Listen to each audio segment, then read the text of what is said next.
So today we're going to make something that's going to warm your soul. Pozole Rojo. Come on, let's get started. Todo queda sabroso.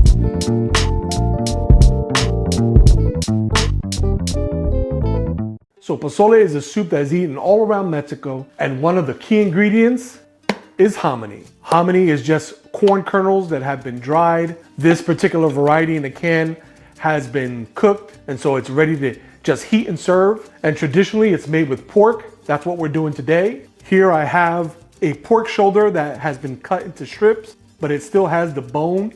And that's really important because that bone is what's really going to add flavor to the broth. And to that, I also have some ham hocks to enhance that pork flavor in the pozole. Okay, so I'm going to take this Dutch oven and I'm going to place the pork pieces inside the pot.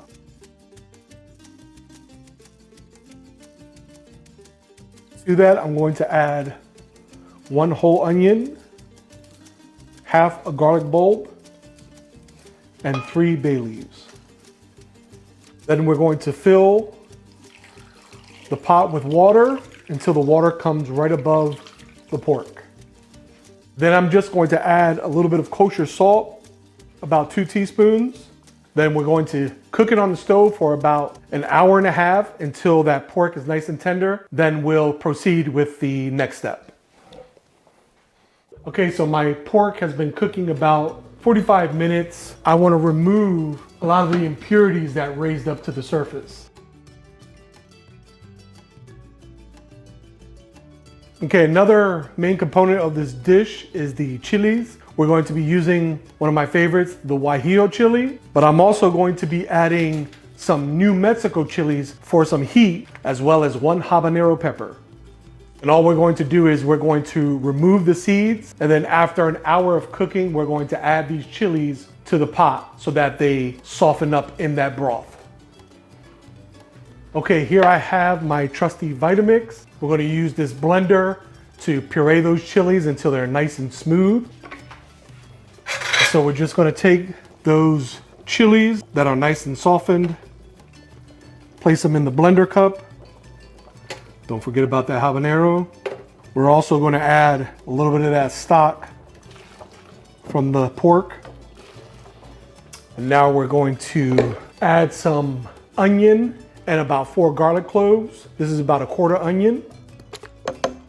To that, we're also going to add some seasoning. I have about 2 teaspoons of salt, about 1.5 teaspoons of oregano, and 1.5 teaspoon of cumin.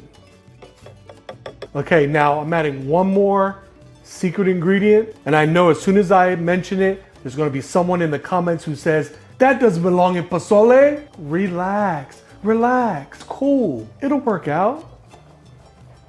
But now I'm going to add a little bit of maseca. Now the reason I'm adding maseca is because I'm using the canned hominy that's already cooked. Now when you're using dry hominy, the starch that's in that dry hominy leaks out into the liquid and it makes it thicker. But because we're using an already cooked product, we don't get that. So I need something that's going to make it a little bit thicker. That's why I'm using maseca, which is a traditional thickener for a lot of stews and soups. So that's why I'm doing that now. And then I'm going to cover this and blend until it's nice and smooth. Okay, so now I'm going to remove the pork shoulder meat because I want to shred that up. You can even cut it into bite-sized chunks, whatever you want to do, totally fine.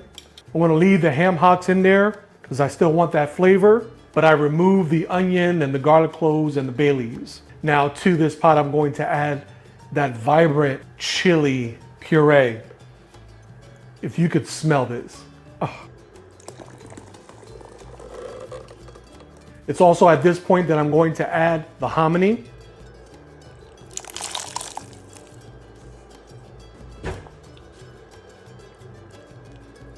When I tell you the aroma that is coming from this pot. Okay, so I shredded my pork into bite-sized pieces. Now I'm going to add it to the pot.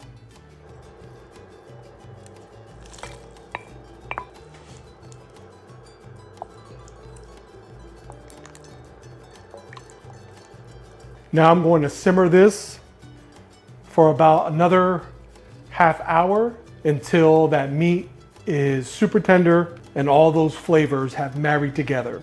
So here we have our pozole. The meat is super tender. The flavors have married. That hominy is filled with all that flavor. Now we're going to plate up. Okay, we're gonna plate this up in the more traditional manner. I'm gonna get a couple scoops of the pozole.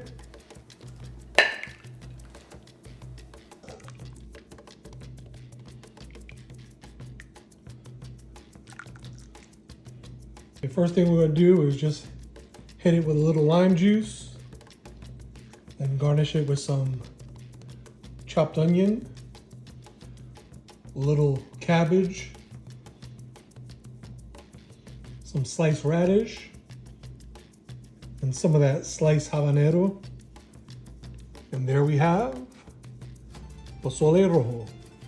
Sabroso.